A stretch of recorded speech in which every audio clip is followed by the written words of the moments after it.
pledge allegiance to the flag of the United States of America and to the republic for which it stands, one nation, under God, indivisible, with liberty and justice for all.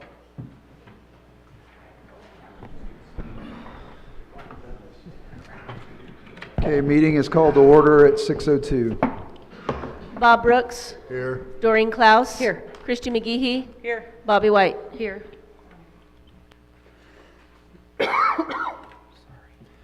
Okay, first item on the agenda is the approval of the agenda as presented. I move to approve the agenda as presented. Okay, Bobby's moved to approve the agenda as presented. I'll second that. Dorian is seconded. All those in favor?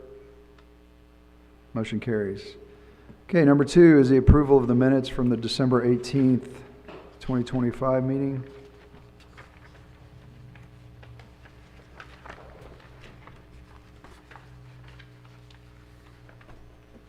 I'll make a motion to approve the minutes from December 18th. Okay, Christie's made a motion to approve the minutes from December 18th, I'll second that. and Bob is seconded. All those in favor? Motion carries. All right, guest speakers, we have Blake Pace with us from the auditing firm. Good evening. My name is Blake Pace. I'm the Can you CPA. push the button? Thank you, sir. CPA with Decker and Pace CPA firm. I'll be going over the annual financial audit. It'll be for the fiscal year ending June 30th, 2025. Start on page 1 of those blue audits I placed in front of you.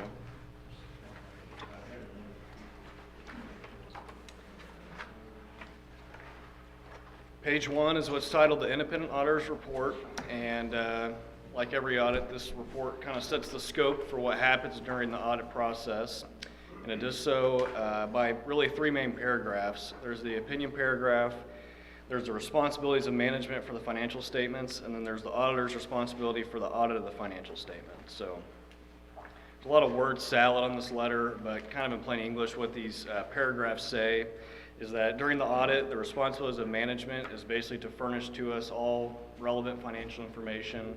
So they can be bank statements, QuickBooks files, any invoices, anything financial in nature.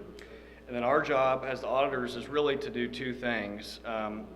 The main thing is to provide an opinion, and we do that whether your financial statements are 2 things. We look at whether they're free from material misstatement, meaning the numbers check out, and then whether they're in the right format per government accounting standards. And so the opinion paragraph at the top is kind of the main point of why we do the audit. And the city this year received a clean opinion, which is the highest designating opinion you can receive. And it means what I mentioned earlier, that the financial information presented to us is free from material misstatement. So the numbers are correct, and it is in the right format within this report per government accounting standards. And so any outside readers such as banks, bonding agencies, citizens, that's what they're going to be looking for, is that clean or unmodified opinion. And again, that's the highest designated opinion you can receive. There's some other information in the back of this report letter that refers to the single audit that occurred this year, which is just additional steps due to the amount of grant monies you spent. This is something you guys had last year, and so I'll briefly touch on that at the end. But before that, I will cover just some of the main financial highlights for the last fiscal year. And I'll start on page 8 for that.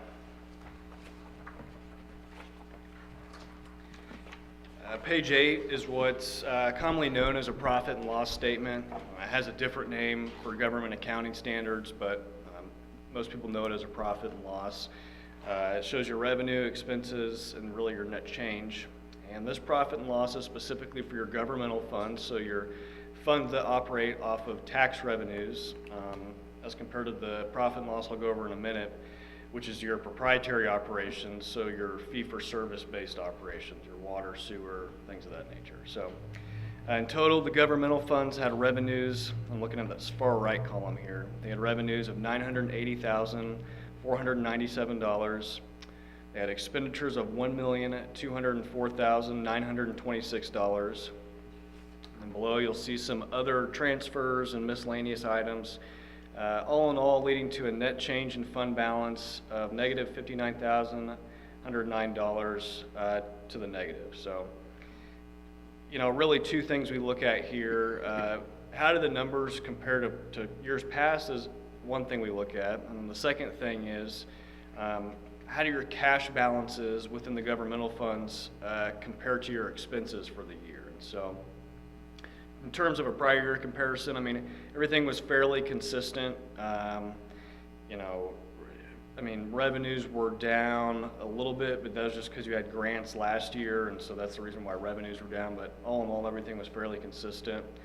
The negative $59,000 net change isn't super alarming to us, and the reason being is you guys have plenty of cash within the governmental funds. And the benchmark we look at for that is, again, your expenditures.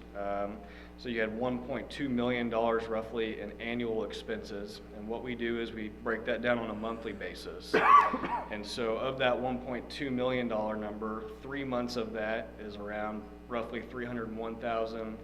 And 6 months of that number is around $602,000. And so that's kind of our benchmark for what you should have in cash within the governmental funds. And so $602,000 would be great. You guys had $712,000, so exceeds our expectation in terms of cash. And so really no issues or concerns regarding this statement. Flip to page 11. Page 11 is a similar statement, profit and loss statement, but this is for your water, sewer, and gas operations, like I mentioned earlier. So in total, again, referring to that far right column, they had operating revenues of $1,616,919. They had expenses of $1,253,306. And then below, you'll see interest income and expense, transfers, and then your big grant expense for the year of $3 million roughly. All in all, leading to a change in net position of $3,355,587. So, obvious reason for the very large net change is due to the amount of grants that were spent. This profit and loss, we only really record the grants when they are spent. So the grants received might be larger than that, but it's not going to get recorded as an expense until it's spent, and so that's why that number is $3 million. Disregarding that large grant income, take that out of the picture. I mean, revenues were still up, better than last year. Expenses were fairly consistent, and so you operated really better than last year, even taking the grant out of the picture. Similar thing we look at with this statement is, again, you know, how does your cash balances compare to your expenses for the year? And so, again, of that $1.2 million expenses in the enterprise funds, 3 months of that would be $313,000. 6 months would be $626,000. So cash anywhere within that range would be great. You guys had a little over $2 million in cash. So again, well exceeds that expectation in terms of where your cash balances should be. Page 12 is the last financial statement I'll cover. Page 12 is what's called a statement of cash flows. And really there's two main takeaways from this statement. The first is about halfway down the page. There's a line that says net increase in cash and cash equivalents. And so this is specifically for your water, sewer, gas operations. This doesn't include your governmental funds. But in total, those funds, they increased their cash balance by $669,978. So exceptional increase there. The second thing we look at is near the top of the page, there's a line that says net cash provided by operating activities.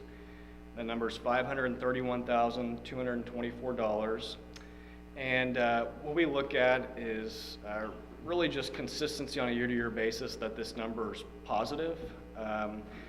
This number is a good indicator of whether you need to raise water sewer rates or not. And so if this number is consistently negative or it's not large enough to cover your principal and interest payment and your debt service, then that's, you know, when we start looking at rate increases. But $531,000 cash provided by operating activities is a really good balance. So no really worries there. there was a lot of stuff happening this year just with the loan refinancing and the new loan and the grants and everything else. So, I mean, down a section or two of that capital and related financing activities, you'll see a bunch of large numbers. That just has to do with all the grant and loan refinancing. But all in all, I mean, your numbers on here look very, very positive. So, last thing I'll hit is on page 38. And as I mentioned earlier, since you expended over $750,000 of federal monies, there's extra audit steps that have to kick in. When you guys spend federal money, the federal government wants to know that the money is being spent according to their purpose, and so that triggers extra audit steps. And so the two main things we look at are you compliant with the federal government's objective for those monies? They stated out in a large document, what that money is supposed to be used for. So we check if your expenses are compliant with what they want it to be. And then the second thing we look at is, do you guys have a system of internal controls in place to safeguard that money, to make sure it's not just being spent, someone isn't just writing a check and doing whatever they want with the money. And so you can see on page 38, if there was any issues, you would see any of those yes boxes checked, but you can see down the line that there's really no issues to report, no concerns from our office. So, and then the page before that, page 37, it's what's called the CFA. It just shows the amount of money that was spent, grant and loan monies total, and you can see that number exceeds $750,000. So that's what kicks in the single audit steps, but again, there's no issues regarding the single audit either. So all in all, a really good year. Like I said, besides the grant stuff, everything was fairly consistent with prior years, large projects. But that being said, any questions or comments you guys might have?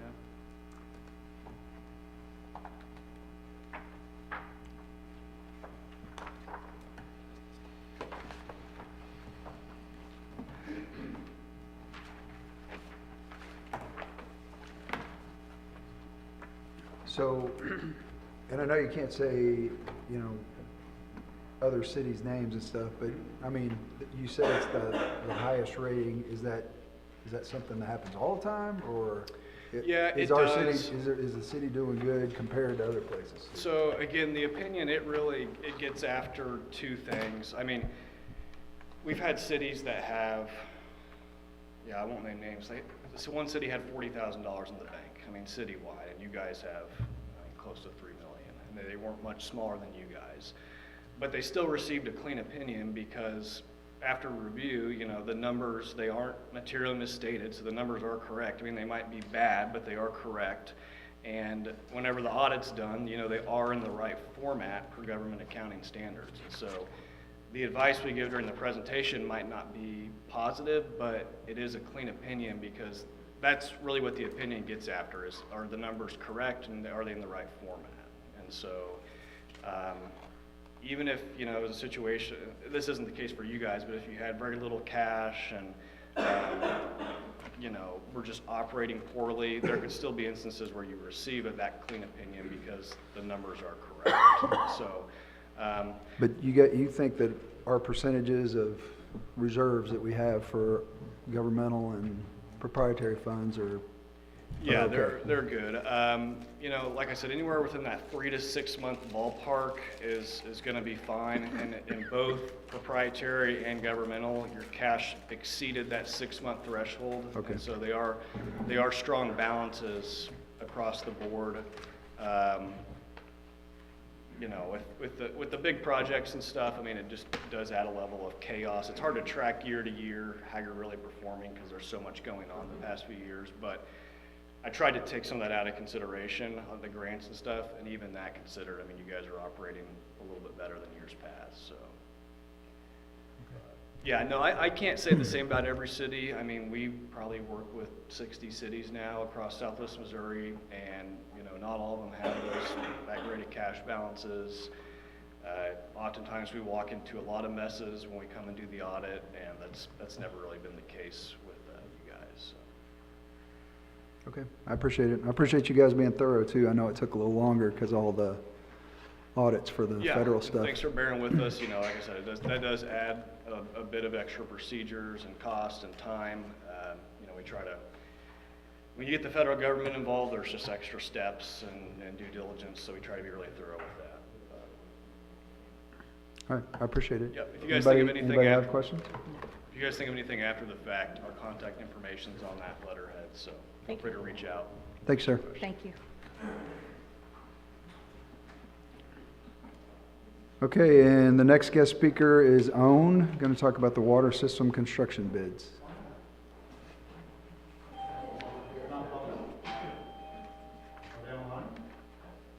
Good evening, how we doing, folks?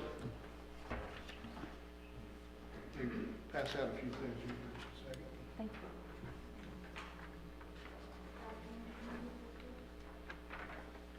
Thank you, sir. Got some different maps for you, so you don't have to try to squint and see what's over there. Good thing. I'm still gonna be squinting. Yeah, Thank you. it's okay, we're just doing some generalities.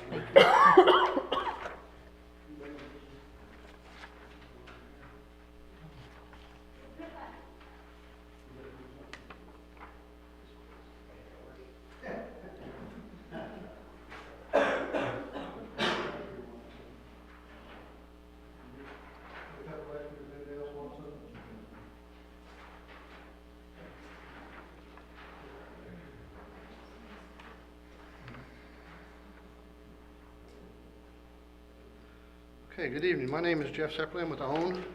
I'm group leader with the company and working with the city on your water project with Pat O'Brien, your project engineer. We had a really good day yesterday. We had bid openings for your water system improvements project. And those bids were favorable for us this time.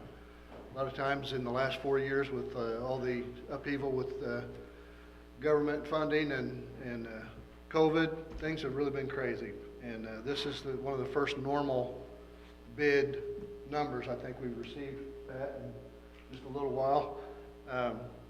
Obviously, they're all over the board again, which is still kind of typical, but we had a project estimate on the contract one for the water distribution system rehab. Our estimate was $7.8 million. And we had an estimate for your contract two, which is your 200,000 gallon water tower. Our estimate was $1.5 million. And we had several bidders on both contracts, which is what we like to see. There was a lot of interest in your project. So I passed out a letter a minute ago. It's a letter from myself to the city. You had two contracts that were the apparent low bids. One contractor we're very familiar with, your contract two, your water tower. Girard Tank and Steel, we've worked with this company. I've worked with them personally for over 30 years. We've done multiple projects with them. They're a great contractor, one of the best contractors in my opinion. So I'm really comfortable with this bid. They gave us a bid of $1.4 million. In round numbers. Let me just tell you what your four bids. You had four bids on contract two. Girard Tank and Steel was your apparent low bid at $1,406,000. We had a bid from McGuire Iron out of Sioux Falls at $1.696 million. Pittsburgh Tank and Steel was $1,793,255 million. And Caldwell Tank was almost $2 million, $1,995,800. Those are all good companies. They're all busy companies. That's why those numbers vary. Most of the tanks are a couple years out now between getting them started and getting them done. Girard is a local company in Concordia, Kansas, and they're busy like everybody else, but I have a pretty good feeling they'll get in here and get this job done in a timely manner. Does anybody have any questions on that one? This one's kind of the simple one. It's, like I say, it's a known contractor. In my letter, I recommend that you go ahead and award this contract to them. Good numbers, great to work with. won't have any issues. Really excited to see their numbers. On contract number 1, there are a lot of alternate bids, additives, and deductives. We had 5 bidders on this contract, which is, again, great for what we've been seeing here lately. Pat O'Brien, like I say, he's the project engineer for your design, took numerous calls from various contractors. Wasn't as many questions as I thought there might have been for the size of this project. This is a fairly substantial project. There wasn't anything too out of the ordinary. I think we had 3 addendums. One was just moving the bid date out. One was changing the bid schedule based on conversations with contractors, putting additional alternate pipe in the bid. So we bid the standard SDR 21 Class 200 pressure pipe, which is the industry standard.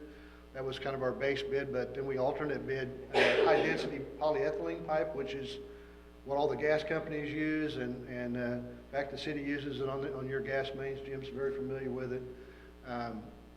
It was a great addition to the bid. I think all of the contracts, except for the low bid, used that for their basis of bid because it was a lower number.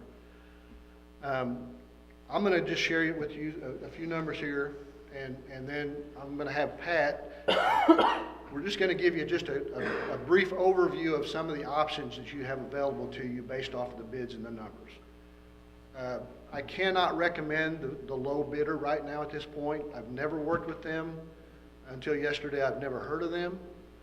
I have made a few phone calls today and done some research, but I think we need to do more. They may be the best contractor that there ever was that I've never worked with. I don't know. But I think we need to do a little bit more due diligence. Their number was $1 million lower than our bid estimate. And that always gives me concern because I don't want to be fighting a contractor the whole time we're doing this project because he's fighting his costs. Nickel and diming. And so I definitely want to have a meeting with the contractor. I think as many of the city council that can be present, whether we hold a special meeting, but I would like the contractor to come down. I want them to review their numbers, make sure they're comfortable with their numbers, right? We're not going to do a bunch of chain orders and, we want them to be comfortable with their numbers. And they may, like I say, these numbers are more what I've seen kind of before all the shakeup. And it's possible, the 2 low bids, the second low was $700,000 more than your low bid. Hamilton and Dad was their bid, and they're a great contractor. Been in Springfield for a long time. Know all about them. Actually, just finished a job with them. But let me tell you what your 5 bid totals are, so you know what those are, and then just talk a few more minutes, and I'm going to turn it over to Pat. And what he's going to do is, like I say, in the bid for contract 2, it was contract 1. I'm sorry, there was a lot of information to add. Additional meters and AMI equipment and things to the project if we had money. There were deductible items to take out if we don't want to do the whole project. And there's numbers on all these things. And so the city, once we decide on our low contractor, we want to decide on if we want to add any of that other information in and what that would affect on your user rates and your bonding capacity. And Pat will give you just a quick overview, and then we'll dig into that once we get closer to awarding the contract 1. Does that make sense? So let me tell you your 5 bids. So you had 5 bids. The low bid, like I say, was Better by Design. They're out of Brookfield, Missouri. The base bid on that amount was $6,826,941.50. The second low bid was from Hamilton and Dad. They're out of Springfield, Missouri. Their bid was $7,492,555.75. The third bid was from Dirks Heavy Construction LLC. They're out of Butler, Missouri. And if I'm going too fast, let me know. Their bid amount was $10,475,874.46. The fourth bid was from Branco Enterprises. They're out of Neosho, Missouri. Their bid was $13,933,316. And then Timco was the last bid. They're out of Bristow, Oklahoma. They had a $4 million bust in their bid, so their bid on the bid tab is $15,360,232.50, which I think on the bids when we opened was more around that 11 million mark. So definitely have some high, definitely have a low, but the two low contractors are where we thought the project should be, with the exception of the low contract is $1 million below our estimate. And how we come up with our estimates is we use known numbers from past projects we've bid. And in this case, you have a lot of volume, which can reduce those numbers. And like I say, Pat stewed over these for quite a while. In fact, we were nervous that we were going to be too low yesterday on our numbers, and then this was the first bid I opened at $6 million. So, like I say, they may be the best contractor that's been out there. I think we, as a whole, the city included, we need to do some due diligence. I did call a couple. I did call an engineer, HDR, that they've worked with on a project. The company is a heavy construction, more of a dirt contractor. They've recently, in the last few years, got into doing some municipality work, but not a lot. Almost all their work has been state-type funded work. State parks, mostly. A lot of dirt work for government-type projects. They are currently, I think they've just finished up some work in Mountain Grove and Marshfield. So I would like to touch base with them. They weren't very big projects. They were both under $1 million. So this is a big project for them in that sense. They normally, I think they do about $18 million a year worth of construction. So it's not out of their realm. I did talk to the owner, Lois Rodriguez, today. A very nice lady, very knowledgeable lady. She made me feel a little bit more at ease that, you know, they know what they're doing. But like I called basically because I would like to get a little bit more information on where they've worked in communities. Because working out in the state in parks where nobody is and nobody's complaining about cleanup is different than working in the city, right? So I'm getting a little long here, but my recommendation for the letter I gave you is to award contract 2 to Gerard Tank and Steel.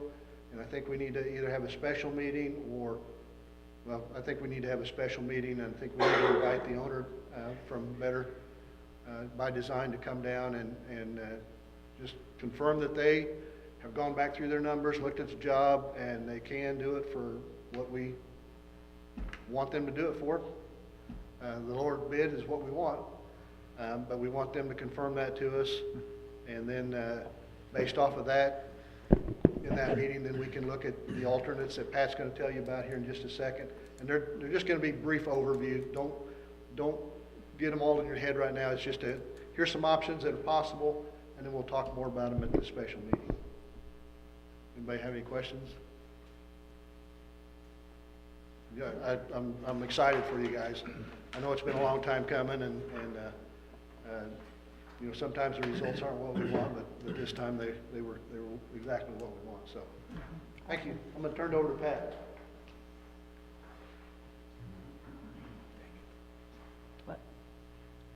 Okay, thank you very much.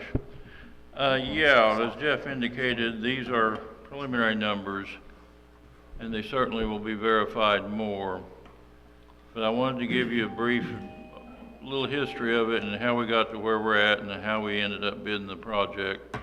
Some of you are full aware of this, others may not be quite as much because you're new to the council and such. Project started, my goodness, several years ago. It was an offshoot of an original preliminary engineering report that was done by another engineering firm called Olson and Company. That report didn't seem to really address what you all needed down here, so we were asked at some point to come in and revise that, spend some time with the city, and so we did. Prepared an amended report, got that approved by DNR. And in that report, we had initially just defined what we thought was a relatively accurate scope of the project. We'd worked with Jim and come up with a laundry list of mains that needed replacing, which we agreed with, and had gone ahead with the assumption that on most of these projects that we do, meter work is a minor portion of the job, because typically in most cities the meters are out by the street and it's a very relatively minor cost. So the initial scope of the project was based on that. As we got through the design, we found a few changes in the mains that were in the project, but not a lot, a few little tweaks here and there. But as the project unfolded, and you all, I know, hired a consultant to locate all of your water meters because of part of this lead pipe rule, and they offered very graciously to share that information with us.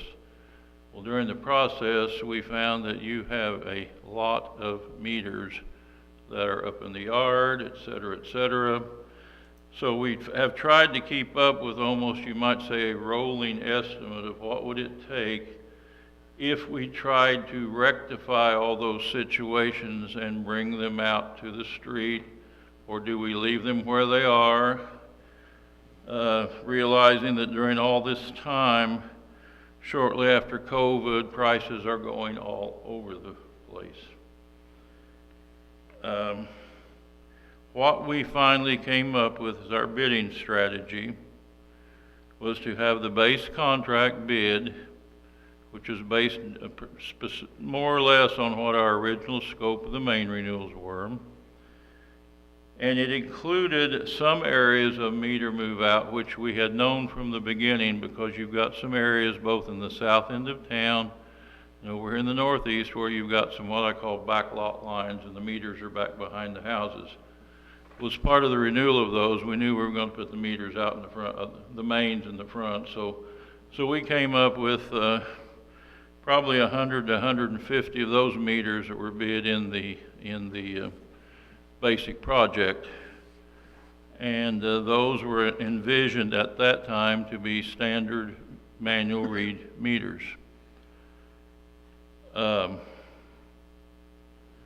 The rest we decided we would hold off on for a bit. Then when we got closer to bidding, we developed two strategies. Concerned that the mainline prices might still be coming in very high, which fortunately we did not find that with the two lower bidders. We did develop a series of possible, and I will emphasize possible, deducts where we could take that out of the project if we really had a huge money issue. Those are what is located and indicated on the map I put before you. It totals several thousand feet of line, and we purposely put those on the peripheries of the system so that they could be isolated one and another, and it's not an all or none. It could be mixed if we wanted to. Now, my gut reaction was I really didn't think I would want to go down that line, but that's, of course, is a city option. It's not my option. But it gives us some flexibility. The total cost of those deducts based on the first two bids would be about $1.1 to $1.3 million. We don't need that much money to do the base contract. The other thing we did, we added in as an additive item to the bids, not included in the base bid. The numbers that Jeff gave you are included in the base bid. And I don't want to get down in the weeds and give you a whole bunch of numbers on, well, what if we award? That's not our purpose tonight. The purpose is to give you a heads up and allow you to start thinking on some options you may want to pursue, okay? Let's talk a little bit about the financing of the project. Okay, well, before we move on from that, I want to make sure that I understand the deducts and stuff. This is not what these guys bid on though, right? They bid on the full project. They bid on the full project. And this was developed just in case all of these numbers were too big and we wanted to peel some off the edge. Yes, that is correct, So this Mayor. may not be applicable at all with the two low bids. That is essentially correct But if we need to, if there's cost overruns and stuff, if we need to, we can, Yes. If the low bid turns out to be the one that we're all comfortable with, the base bid on the project would be about $300,000 above what your current approved funding from DNR is, which is roughly $6.9 million in a loan, $2.5 million in a grant. So you add that up, that's, what is that? Somebody help me, I didn't bring my calculator. 6.7, about 8.2 million. And of course, that includes both the distribution work and the tower. If we chose to award the base bid and did not want to take out any of these lines, we would have to come up with another $300,000 in round numbers. Now, let's talk about your bonding capacity. You originally voted an $11 million bond issue some years ago. About 2.1 million of that was used to finish out the improvements to the sewer treatment plant. But that still left about $8.9 million if we had to, and the city wanted to go that far. If the bids came in too high, that was kind of a cushion. The bad part about this, though, is every time you borrow more money, obviously your rates are going to have to go up a bit. So, you have about 2.2 million you could dip into in whatever level you wanted, but it's going to run your rates up. For every $1 million you added on, based upon the rough estimate, I think you've got about 900 and some odd users, assuming typical terms. Every $1 million would add around $4.50 to $5 to your projected monthly bill. Okay, keep that number in mind.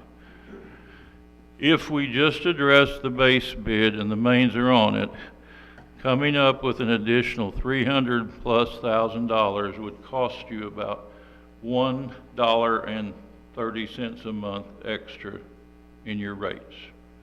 A minimal amount, it would seem. Okay. That would take care of the base bid, and everything that was bid in the original contract would remain intact. I will not get into the philosophical discussion about, well, do we even want to get into removing some of this from the project, since while it has a minimal effect on the total system for those people in those areas, it might seem that we're kind of backing down, and that could cause perhaps some issues of concern. Okay, now let's look at the extra meter work. It's in two parts. One is just going ahead and moving, okay, back up. There were about 600 meters involved in this project, round numbers.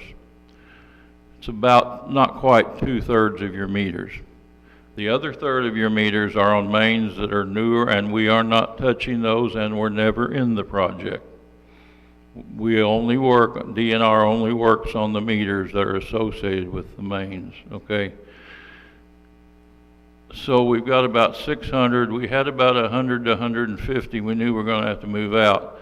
We added some adders into it to be awarded in whatever levels we thought might be necessary, and I did that on purpose to give us some flexibility, not to tie us into one specific number, winner take all. Ultimately, if we awarded all of those, and that's based again on manual read meters, that would cost you about another $800,000, okay? That would give you brand new meter sets at every meter we're renewing in this town, including bringing them out to the street. Again, these are based on the apparent low bidder, okay? As we got into the project, the city has been considering trying to go to automated meter reading, which is some additional expense. And the reason it was not in the original scope of the project was it was not brought up to our attention that that may be an option until recently.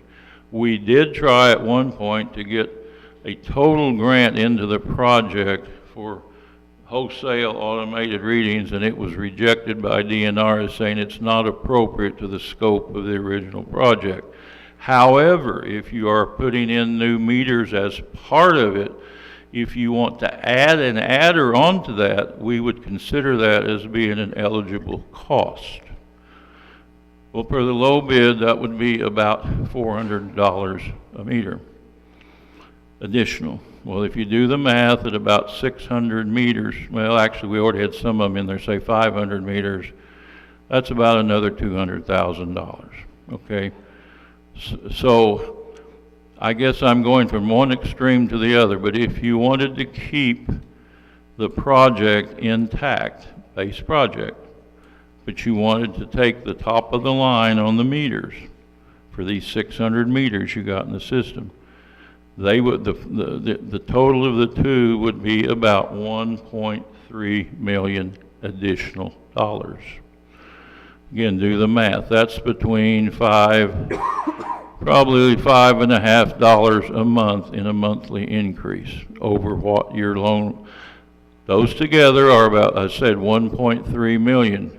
You have 2.2 to play with, so it would still leave you some unencumbered bond money, which could be used for either totally unforeseen, which we don't see in this project, but hey, we don't know for sure what's under the ground. We don't think that's going to be necessary. And we are already carrying in the base bid almost $500,000 in contingency required by DNR. Now, the way all that works, the contingency, if we don't have to spend that in the project initially, there's two options. We could turn around and change order in some of this additional meter work at the end, or if we don't spend that contingency, the DNR will reduce that amount back out of your loan, so the payment that might have been here will come back down accordingly. So there are several flexibilities involved here. Again, until we identify for sure the low bidder, I don't want to get down into the weeds. All the numbers I have given you, if we go with the high bidder, I'm sorry, the second bidder, would be about $700,000 more. To get everything we wanted, you would have to borrow another $2 million, which would put you close, but not quite to your bonded authority. So I guess one of the things I want you to be thinking on till we meet again is, which is more important, you think, to the citizens, that we get all of the main work that was in the basic, or do you want to try and concentrate more on the meter work? Is the meter work important to the city that you go ahead and borrow the extra money now? You do have a vehicle available to get this work done. Otherwise, you know, you're going to have to address it piecemeal. I would also caution you, my feeling would be you would want to probably do all the main work, because you have an excellent public works crew here, and they can handle maintenance and they can handle putting in meters, but they got a lot of systems to run, and for trying to say, well, we'll eventually get them to go out here on X Street next year and put in 3,000 feet of main, is probably not going to happen with the crews and the equipment you have, so then you're kind of in a catch-22. Well, we've got to add some people. What's that going to cost versus another $2 or $3 a month in the rates? So that is basically what I'm putting you, so to speak, on notice. I need you to be given some thought. Do you want to, first of all, maintain the integrity of the main renewal project as was originally bid? And then secondly, how important is it to you to get these meters squared away? That's option 2. And 2A might be, I would say, and go the additional $200,000 or so and get the automated meter readers. Now, I want to again say, this will not get you the automated meter reading on the 300 or so others. You're still going to have to address that through your normal operations and financing budget. But nothing says you have to do it all at one time. So having said all that to say that, I think I'm pretty well done, but I will entertain any questions from all of you, and I'll answer them as best I can. When we come back after we define the true low bidder, we will have more detailed specific so you can see a little bit better. But tonight's not the night to get down into the details because we're not quite sure where we are on the bid to start with. So, are there any questions from the mayor or any of the council? And I'm not asking you for a decision of any kind tonight. I'm just saying, do I need to give you any additional information? Again, this is the city's call. It's not my call. It's not DNR's call. It's ultimately your call. You are blessed in that you have some available bonding money left. The question is, do you think it's worth it to spend for the benefit of the citizens given the parameters I given? And again, I can't make that call. That's your call. Okay, Mayor, any questions? Yeah, I mean, I will have questions, but I would rather ask the questions after we find out Certainly. who the low bidder Exactly. is and what the actual status of the funds is going to be. Yes, So, exactly. I mean, yeah, and then we can talk more, and then the council can decide, what the priorities are. Yeah. But, Okay, yeah, fair enough. Let's figure out the real deal first. Thank you very much. Thank you. That's a lot of numbers. Do we bid on the first, The second Yeah, contract number? I would entertain a motion to award the low bid for contract number 2.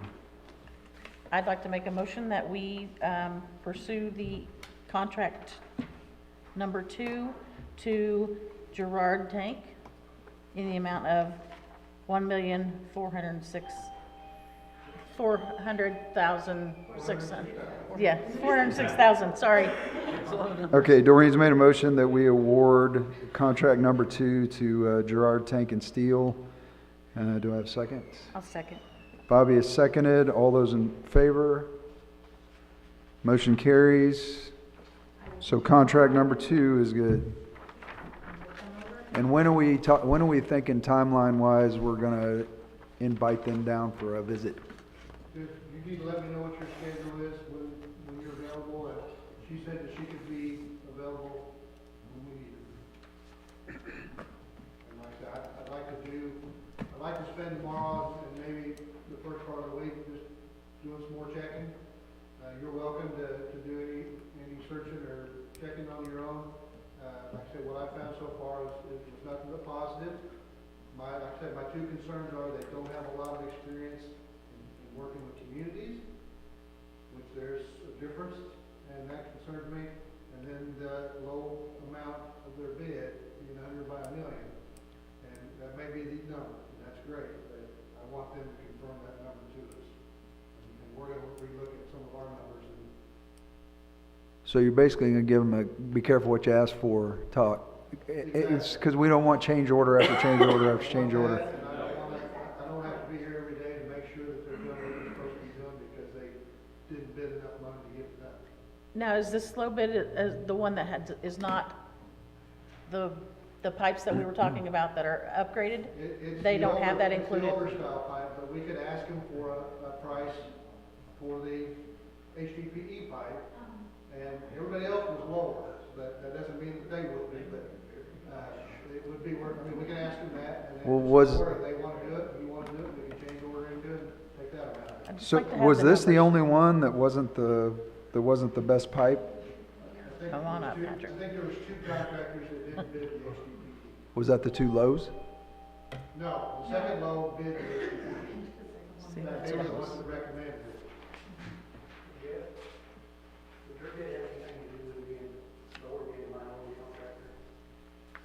That could be, because yes, they are minority contractors. Yeah. I've been checking it, I'm waiting to bid. That could be, I talked to Lois, like I say, just for a little bit, And she's basing her numbers off of moving dirt on other projects, which is, like I say, if she's willing to share that information with us. And it might be good as well that we bring that information to the meeting, because, you know, moving dirt is one thing, but moving dirt along the road, that's different. That's populated. That's my concern, so. If you would like to give, Lana your availability, say the 20th, the week of the 20th of January, I can get with her and we can see about a date, and then get this better design.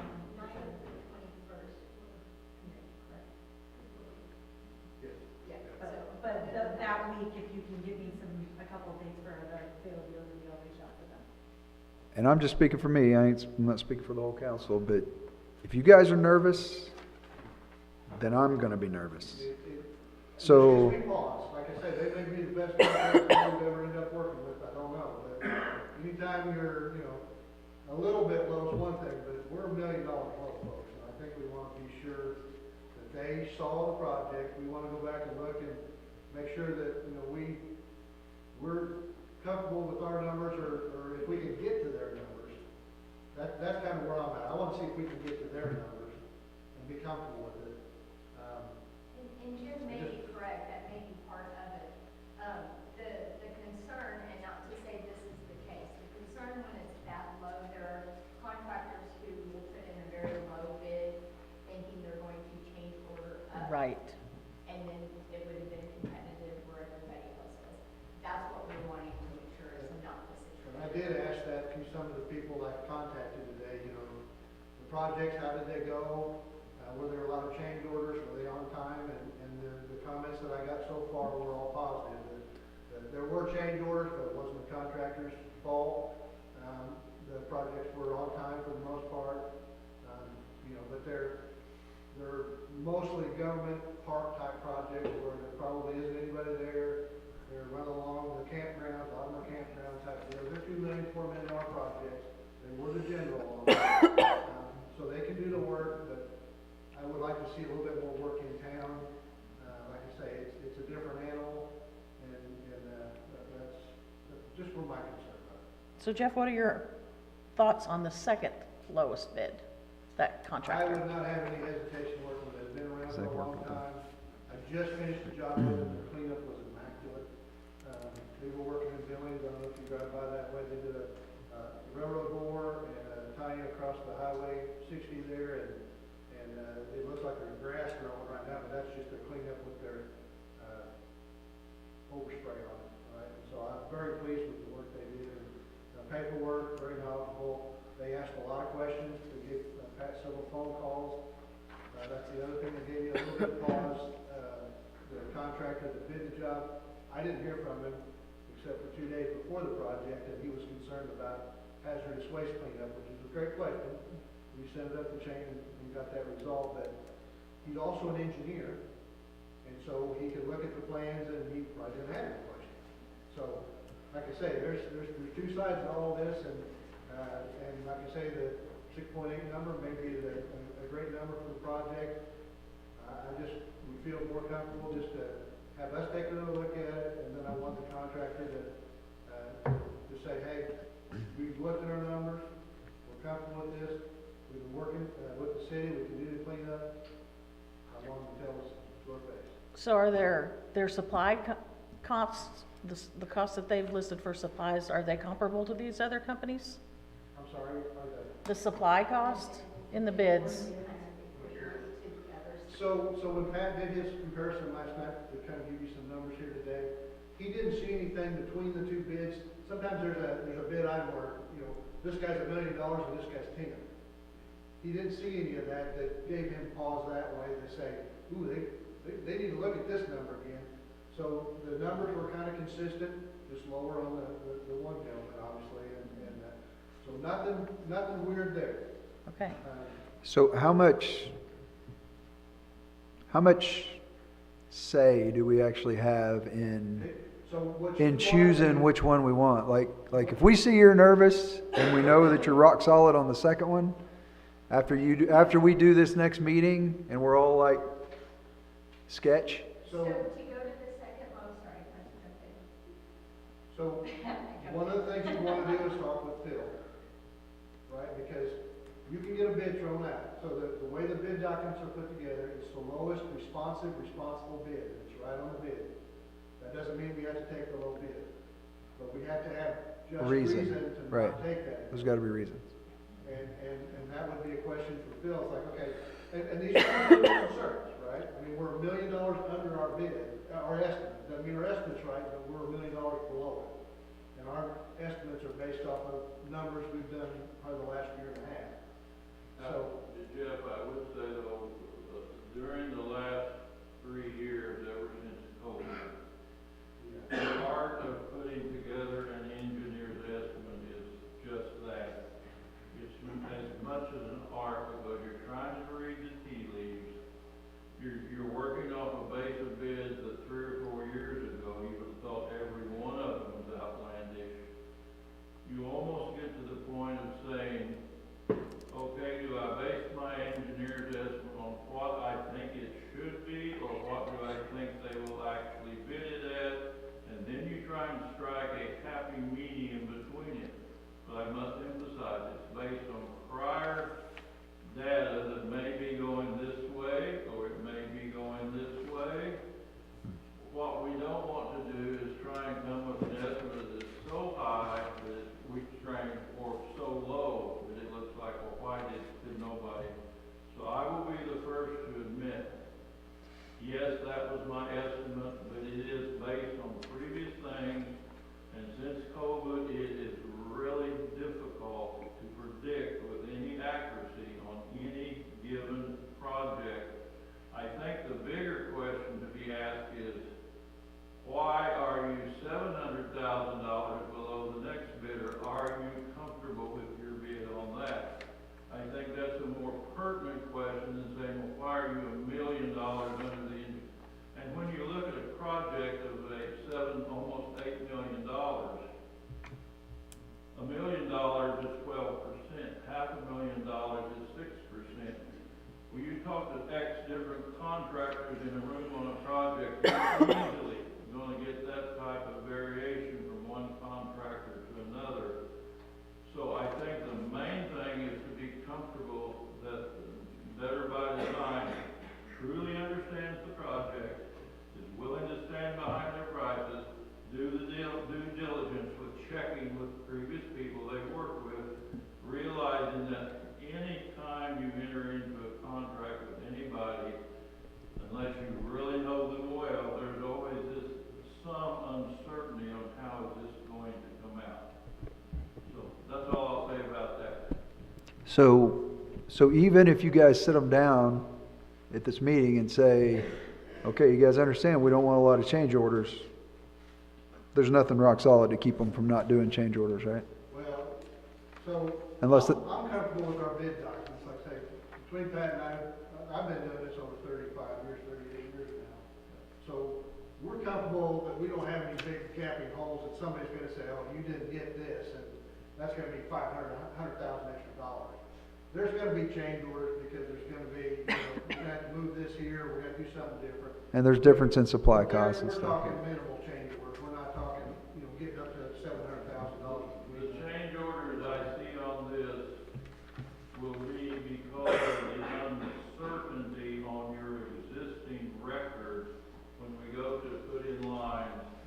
But normally, most of those are relatively small in scope, and they result in a change of quantities required in the bid estimate. But normally, compared, like, okay, instead of putting in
So is Better by Design, are they comfortable and confident to do the, if we do the automated readers and all that, is that something that they would be?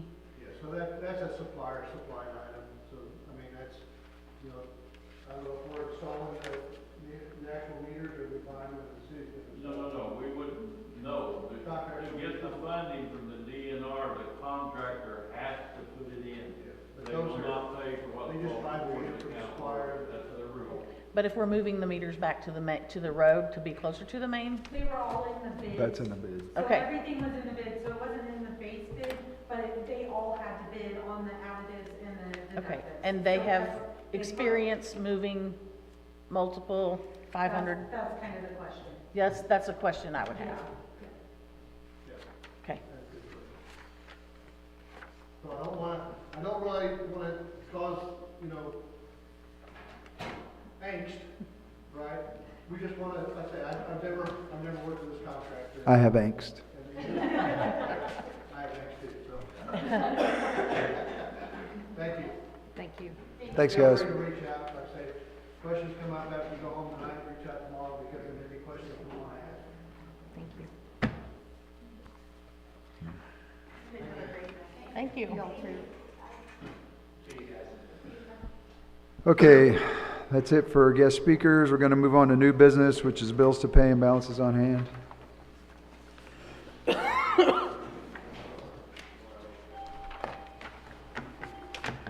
I don't have time for it. That's all. Yeah, you can. My head hurts. Yeah. Jim's talking to you. I'm sorry, Jim. Say it again. The low bid contractor is basically a contractor that does the type of work that EPA can do around town. That's what they specialize in. Lead regulation and just dirt work.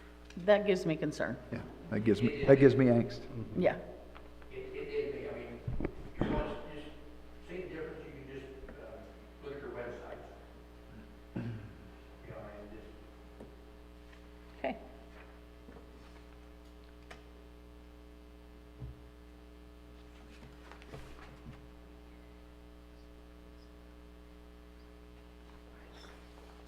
Moving on, right? Yep, bills to pay and balances.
How many more employees are we purchasing boots for this year? Is this just like the first of the year and that's when they get them, or what is the standard? And I think we have one pair left, but they're paid for, we just have to send them back.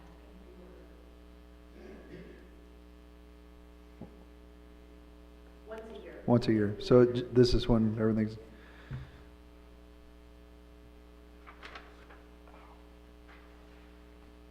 why is Michael Lane's boots only $83? Has he got small feet or something? Kid sizes? That's what he wanted.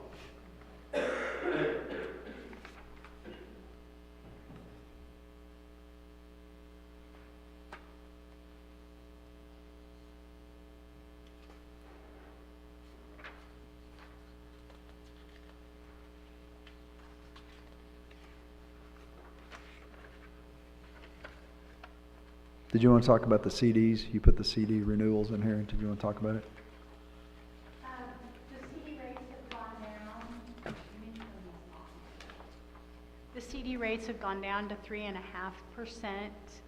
However, that's better than any place else that we could put that money. So my recommendation is that we just allow them to mature and roll over where they are. However, I would like to, because the money markets and checking and savings accounts that we have are currently at 0.5%, I would like to move some of those monies over to 6-month CDs.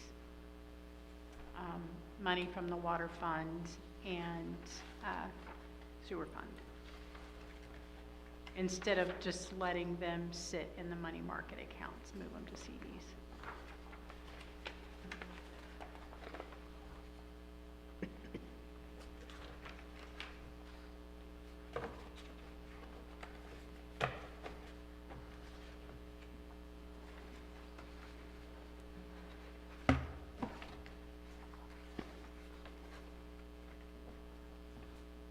I think I said sewer fund, I meant street fund.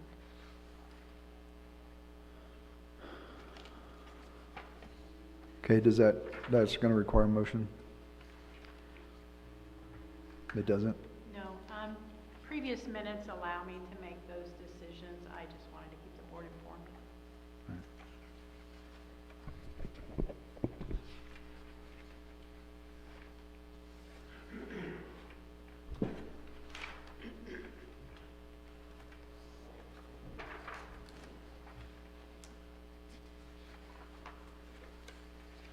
I'll make a motion to approve the bills and balances.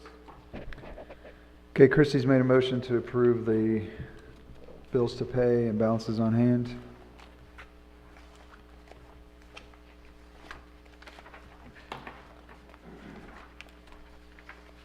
I'll second it. And Bobby has seconded it. All those in favor? Motion carries. All right, moving on to department head reports.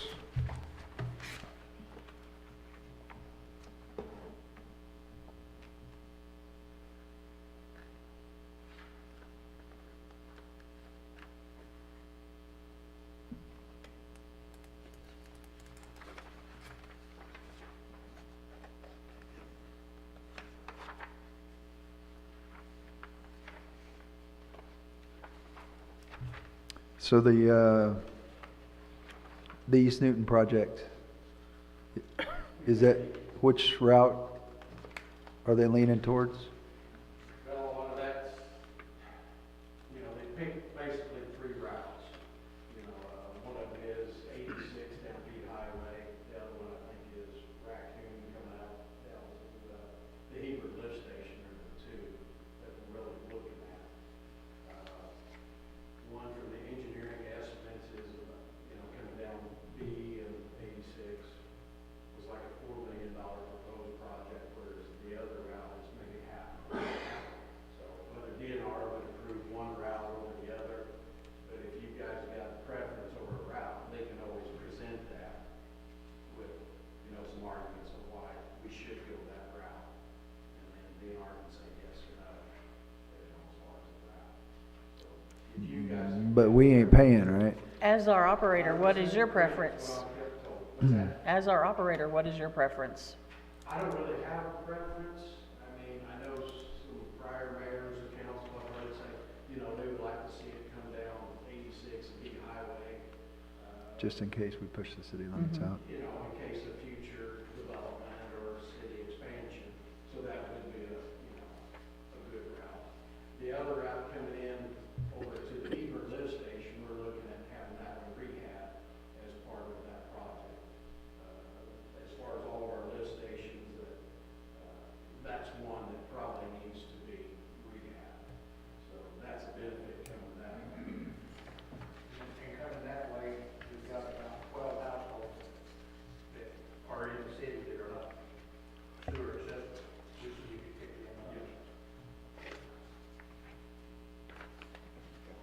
is that down just right past the dip? So that's not going to Raccoon, so how would we, Yeah, you go around the curve back there. okay. From the Hebron station. I was thinking, of- There's okay, like a little creek there. yeah, okay. So just following it all the way up to Raccoon, gotcha. It's right here. This For some reason, I was thinking is at the Y or whatever that, okay. Okay. Just making sure I'm, yeah, right here, right here. yeah.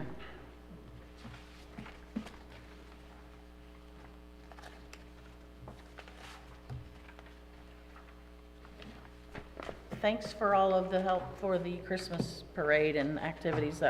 We really appreciated that. And Jeanette did a great job with her decorations. Heck yeah, that was crazy. That was crazy. The candy things on the side of Yeah. the fire truck, that's wild. Short their buns off.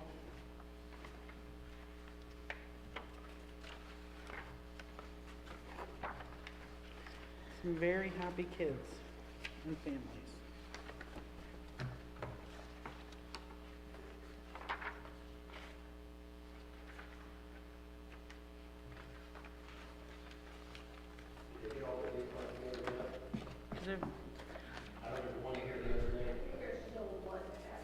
Dang it. I know that I got lots of really good feedback on that. There were several families who got them that weren't missed out on the Shop with the Hero or whatever, and that provided Christmas for them. So they were just very good feedback from that. One kid needed a coat really bad, and he was able to get a new coat. So that was cool.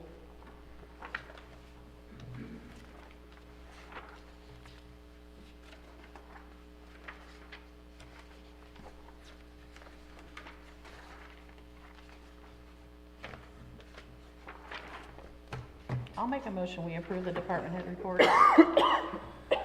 Doreen's made a motion that we approve the department head reports. I'll second. And Christie seconded. All those in favor? Motion carries.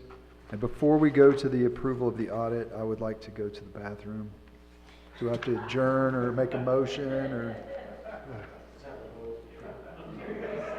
I'd like to All those in adjourn favor? to go to the bathroom.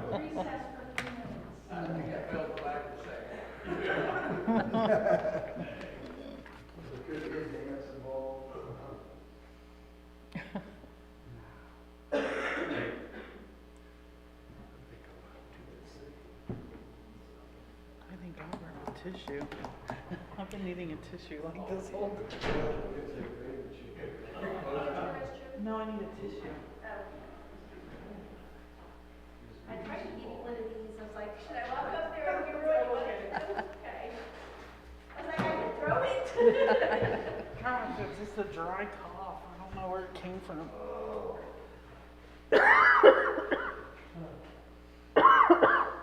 You want a cough drop?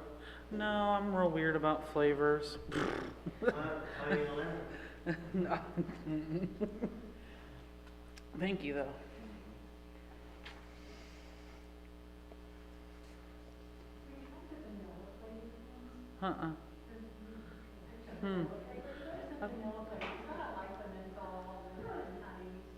I'm a child. I like the Luden's cherry. Cherries, yes. My favorite. Oh, I didn't know that. That's the only ones I like as a child. Child's Luden. Oh, that's okay. Yeah, I'm a child. I like a child's Luden.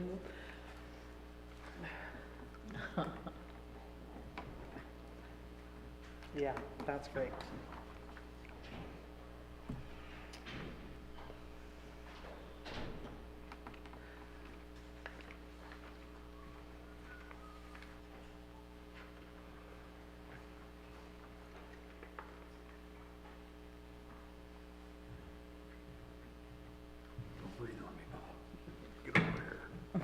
I got a cough. I'm the one here with the Luden.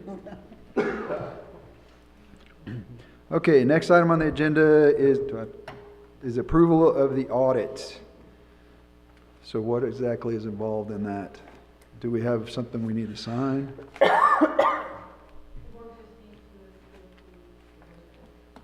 I move to approve the results of the audit. Doreen has made a motion to approve the results of the audit, I'll second. and Bobby has seconded. All those in favor? Motion carries.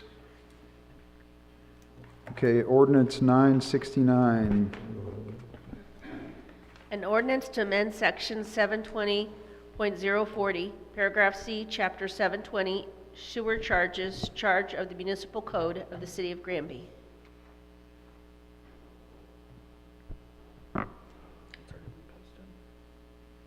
Yeah, and They've been posted.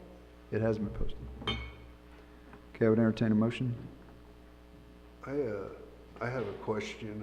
Haven't we already raised the sewer rates over the last year? We raised the sewer rates. Last year it went up 70 cents, which is 2%. Wasn't there another? No, sewer we raised 7% a few months ago. That was in order to. water. What was that, water? No, that was sewer. Sewer, That was sewer. that was sewer. So the sewer rates were raised in April 7%, and that was to bring us up to where we should. Where we should have been. Uh-huh. But the recommendation is that we have an annual increase to avoid having a large percentage like that happening. Yeah, and the reason why it was 7% that time is because previous councils had kicked the can down the road and not made the annual 2% increases. It's true. So if we don't do an annual increase for inflationary stuff and, supplies, costs going up and stuff like that, then we're gonna end up having to do that deal again. But hopefully costs are going down, right? You would like to think. Okay, let's not kick the can. Yeah, I would recommend not kicking the can. Okay, I would entertain a motion. I move to accept bill number 969 on the first reading by number and title only after having posted publicly for 10 days. Doreen's made a motion to approve Bill 969, Second. and Christie has seconded. Roll call? Bob Brooks, Yes. Doreen Klaus, Yes. Christy McGehee, Yes. Bobby White. Yes.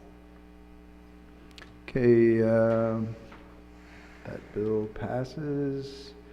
Number 5 on the agenda for new business is ordinance 970. An ordinance to add section 705.150, paragraph B, chapter 705, water users charge of the municipal code of the city of Granby.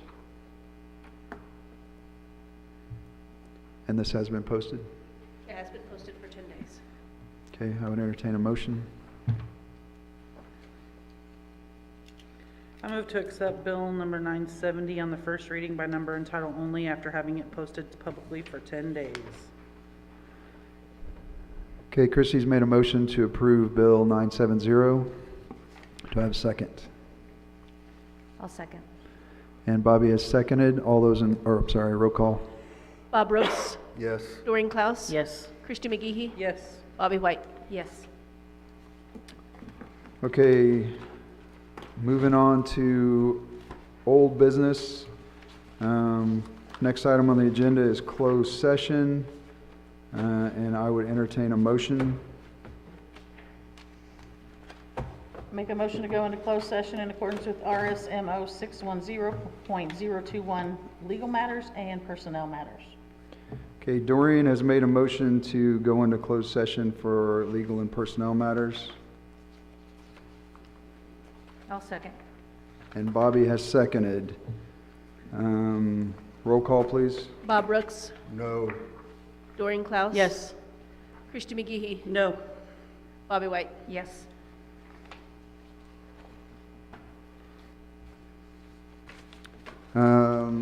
Okay, I don't know the words that I gotta say, but pursuant to state statutes and what?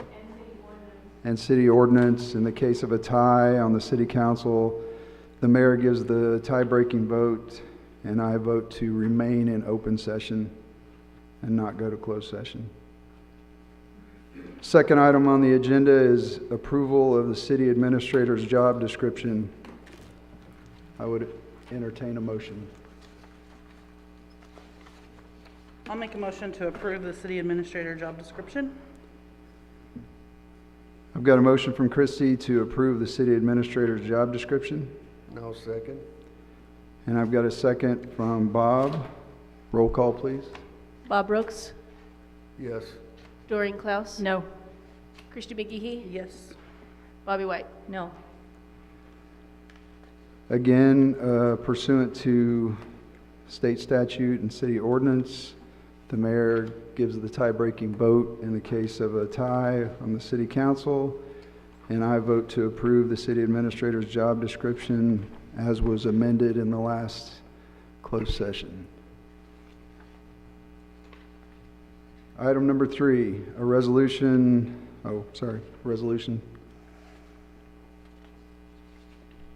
A resolution of the City of Granby, Missouri, authorizing the mayor to enter into an agreement between the City of Granby and Lana Price, City Administrator. I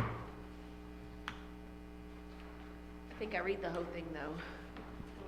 Okay. Whereas Dustin Elder as duly elected mayor on April 8th, 2025, and whereas the Board of Aldermen feel it is of sound business practice to have a resolution granting authority to Mayor Dustin Elder to sign this agreement on behalf of the City of Granby.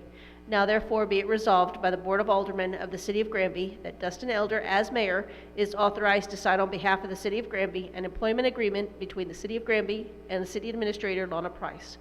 All other resolutions in conflict herewith are hereby repealed. Okay, I would entertain a motion.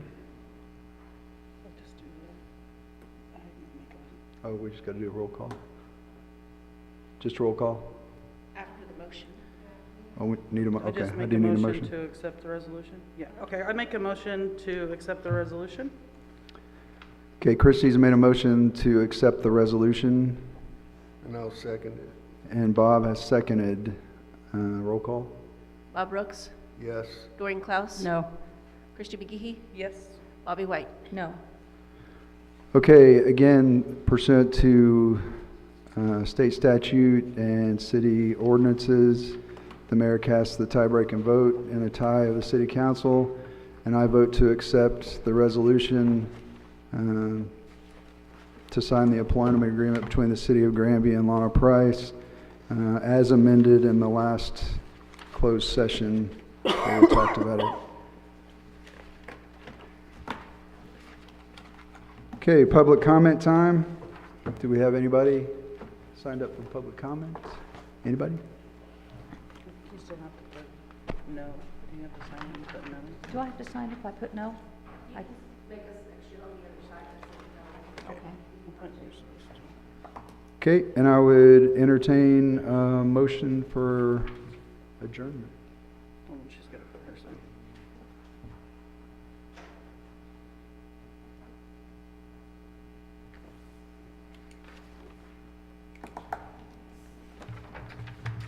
I make a motion to dismiss. Doreen has made a motion to dismiss, I'll second. and Chrissy has seconded. All in favor? Motion carries. I bet it was good. Adjourn at They've been on the news a 7:26. lot. I don't know if we're gonna allow you to go back to the restroom anymore during our meeting. I was not confused. The only time I got it wrong this time was right there at the end. I want to do a roll call. Was there another one of these that we were supposed to have signed for the water? Yeah, Did I keep it? where's the water? Did I There's keep it? only one sewer. Oh, no. All my stuff's all mixed up.